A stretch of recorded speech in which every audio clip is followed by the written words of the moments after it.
இன்றைக்கி நம்ம சேனலில் தேங்காய் பால் புளி சேர்த்த கட்டி சோறு எப்படி செய்கிறதுன்னு தாங்க பார்க்க போகிறோம். இதுக்கு நல்ல ஒரு சைட் டிஷ்ஷாக பொட்டேட்டோ ஃப்ரை எப்படி செய்கிறதுன்னு கூடவே சொல்லியிருக்கேன். வாங்க அது எப்படி செய்கிறதுன்னு பார்த்துடலாம். அஸ்ஸலாமு அலைக்கும், வெல்கம் டு ஹிராஸ் சமையல். கட்டி சோறுக்கு தேவையான பொருட்கள் என்னென்னு நம்ம பார்த்துடலாம். புளி 100 கிராம் எடுத்திருக்கேன். நான் இன்றைக்கி 1.25 கிலோ அரிசி எடுத்திருக்கேன். அந்த 1.25 கிலோ அரிசிக்கு 100 கிராம் புளி கரெக்டாக இருக்கும். 2 தேங்காவை பால் புளிஞ்சு எடுத்திருக்கேன். இப்போ அந்த புளியை ஊற வச்சு நம்ம கரைச்சி எடுத்துக்கலாம். அதுக்கப்புறமா தாளிக்கிறதுக்கு ஒரு பெரிய துண்டு பட்டை, 2 ஸ்பூன் கடுகு, 4-5 வரமிளகா கிள்ளி வச்சுருக்கேன். கூடவே 4-5 கொத்து கருவேப்பிலை எடுத்து வச்சுருக்கேன். இப்போது நம்ம எடுத்து வச்சுருந்த புளியையும் நல்லா கரைச்சி எடுத்துக்கிட்டாச்சு. தேங்காவை பால் புளியும் போது கெட்டிப்பால் தனியாகவும் தண்ணி பால் தனியாகவும் எடுத்து வச்சுக்கணும். எதுக்காகனா நம்ம ஃபஸ்ட்டு கெட்டிப்பாலை அளந்து ஊற்றணும். அதனால தான் நான் எடுத்திருந்த 1.25 கிலோ அரிசி இந்த கப்பால் எனக்கு 5 கப் வந்தது. நம்ம நார்மல் ரைஸ் வைக்கும்போது 5 கப்பு அரிசினா 10 கப் தண்ணி வைக்கணும்.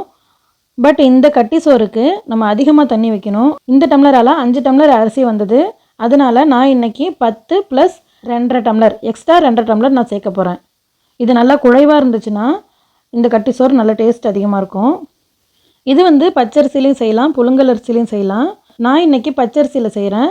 நீங்கள் புழுங்கல் அரிசி சேர்த்திங்கன்னா எக்ஸ்ட்ரா 1 டம்ளர் தண்ணி அதிகமாக வச்சுக்கோங்க. இப்போது நம்ம கரைச்சி வச்சுருக்கிற புளி தண்ணியை கெட்டியான தேங்காய் பால் கூட சேர்த்து மெஷர் பண்ணி எடுத்துக்கலாம். தண்ணி பத்தலை அப்படிங்கும் போது தண்ணி பாலை சேர்த்து மெஷர் பண்ணி கலந்து வச்சுக்கோங்க. இப்போ இந்த பொருட்கள் எல்லாம் ஒரு பக்கம் அப்படியே இருக்கட்டும். டக்குன்னு நம்ம ஒரு பொட்டேட்டோ ஃப்ரை செஞ்சிடலாம். அதுக்கு ஸ்டவ்வில் ஒரு பேன் எடுத்து வச்சுக்கோங்க. அதில் 2 டீஸ்பூன் போல் ஆயில் சேர்த்துக்கோங்க. சேர்த்துட்டு 1 ஸ்பூன் கடுகு, அது நல்லா பொரிஞ்சதுக்கப்புறம் 2 கொத்து கருவேப்பிலை நல்லா பொரிஞ்சதுக்கப்புறம் நம்ம கட் பண்ணி எடுத்து வச்சுருக்கிற உருளைக்கிழங்கை இது கூட சேர்த்துடலாம். இப்போது இந்த உருளைக்கிழங்குக்கு தேவையான அளவு உப்பு, 3/4 டேபிள் ஸ்பூன் மிளகாத்தூள் சேர்த்துட்டு இதை நல்லா ஒரு தடவை கலந்து விட்டுருங்க. இந்த உருளைக்கிழங்கு வேகிறதுக்காக ரொம்ப குறைவாக தண்ணி சேர்த்தா போதும். நான் இன்றைக்கி 1/4 டம்ளர் தான் தண்ணி சேர்க்குறேன். சேர்த்துட்டு இதை நல்லா கலந்து விட்டு ஸ்டவ்வை மீடியம் ஃப்ளேமில் வச்சுக்கோங்க. மசாலா வெறும் மிளகாத்தூள் மட்டும்தாங்க சேர்த்துருக்கேன், வேறு எதுவும் சேர்க்கலை. இதுவே நல்ல டேஸ்ட்டாக இருக்கும். நீங்கள் விருப்பப்பட்டால் 2-3 பல்லு பூண்டு தட்டி போட்டுக்கலாம், பெருங்காயத்தூள் கூட சேர்த்துக்கலாம். இப்போ அடுத்த ஸ்டவ்வில் நம்ம கட்டி சோறு தாளிச்சிடலாம். அதுக்கு ஸ்டவ்வில் ஒரு பெரிய பாத்திரத்தை வச்சுக்கோங்க. தாளிக்கிறதுக்கு தேவையான பொருள் எல்லாத்தையும் போட்டு நம்ம தாளிச்சிடலாம். ஒரு பெரிய துண்டு பட்டை சேர்த்துருக்கேன். பட்டை எதுக்காக சேர்க்குறோன்னா சோறு நல்லா வாசனையாக இருக்கும், அதனால தான். நம்ம எடுத்து வச்சுக்கிற கடுகு சேர்த்துடலாம். சேர்த்துட்டு இது நல்லா பொரியட்டும். கூடவே நம்ம கட் பண்ணி எடுத்து வச்சுருக்கிற வரமிளகாவையும் சேர்த்துடலாம். இது நல்லா பொரியணும். அதுக்கப்புறமா நம்ம எடுத்து வச்சுருக்கிற கருவேப்பிலையும் சேர்த்துடலாம். கருவேப்பிலை நல்லா பொரிஞ்சதுக்கப்புறம் நம்ம மெஷர் பண்ணி எடுத்து வச்சுருக்கிற தேங்காய் புளி தண்ணியை இது கூட சேர்த்துடலாம். புளி கரைசலையும் தேங்காய் தண்ணியும் சேர்த்து 12.5 கப்பு நான் மெஷர் பண்ணி இதில் ஊற்றிருக்கேன். இப்போ இந்த கட்டி சோறுக்கு தேவையான அளவு உப்பு சேர்த்துடலாம். சேர்த்துட்டு இந்த தண்ணி கொதி வந்துடக்கூடாது. ஹீட் ஆன உடனே நம்ம அரிசியை சேர்த்துடலாம். கொதிக்க விட்டுறக்கூடாது. அப்படி கொதி வந்துச்சுன்னா அந்த தேங்காய் தண்ணி எல்லாம் தெரிஞ்ச மாதிரி வந்துடும். அதனால் கொதிக்கிறதுக்குள்ளே நம்ம ரைஸை சேர்த்துடலாம். இப்போ இந்த தண்ணி நல்லா சூடு வந்திருக்கு. நம்ம இந்த ஸ்டேஜில் நம்ம க்ளீன் பண்ணி எடுத்து வச்சுருக்கிற அரிசி எல்லாத்தையும் சேர்த்துடலாம்.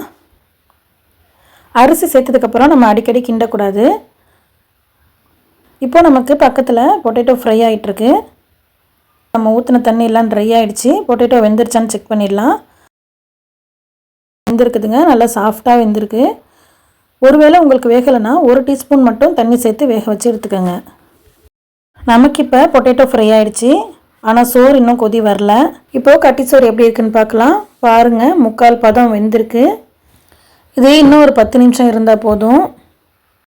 இதை ஒரு மூடி போட்டு மூடி லோ ஃப்ளேமில் 10 நிமிஷம் கழித்து நம்ம எப்படி இருக்குன்னு பார்க்கலாம். கட்டி சோறு நல்லா கரெக்டாக வெந்துருச்சுங்க. இப்போது நமக்கு கட்டி சோறு தயாராகிடுச்சு. இந்த கட்டி சோறில் ஊற்றின அந்த தேங்காய் பால் தண்ணி கொதி வந்ததுக்கப்புறம் 20லேருந்து 25 நிமிஷத்தில் நமக்கு கட்டி சோறு ரெடி ஆகிடுச்சுங்க. இப்போ இந்த தேங்காய் பால் புளி சேர்த்த கட்டி சோறு கூட நம்ம சைடிஷாக வச்சுருக்கிறது அப்பளம், பயிர் சம்பால், சிக்கன் ஃப்ரை, அவிச்ச முட்டை, சிக்கன் கிரேவி. இது தக்காளி வெங்காயம் எதுவுமே சேர்க்காத கிரேவிங்க. கூடவே நாம் இப்போ செஞ்ச பொட்டேட்டோ ஃப்ரை. இந்த ஃபுல் காம்போவில் உள்ள வீடியோட லிங்க்கை மேலே ஐகார்ட்லேயும் டிஸ்கிரிப்ஷன்லேயும் கொடுக்குறேன், செக் பண்ணி பார்த்துக்கோங்க ஃப்ரெண்ட்ஸ். அவ்வளோதாங்க. நல்ல டேஸ்ட்டான இந்த கட்டி சோறை நீங்களும் ட்ரை பண்ணி பாருங்கள். பிடிச்சிருந்துச்சுன்னா லைக் பண்ணுங்கள், உங்கள் ஃப்ரெண்ட்ஸ் அண்ட் ஃபேமிலிக்கு ஷேர் பண்ணுங்கள்.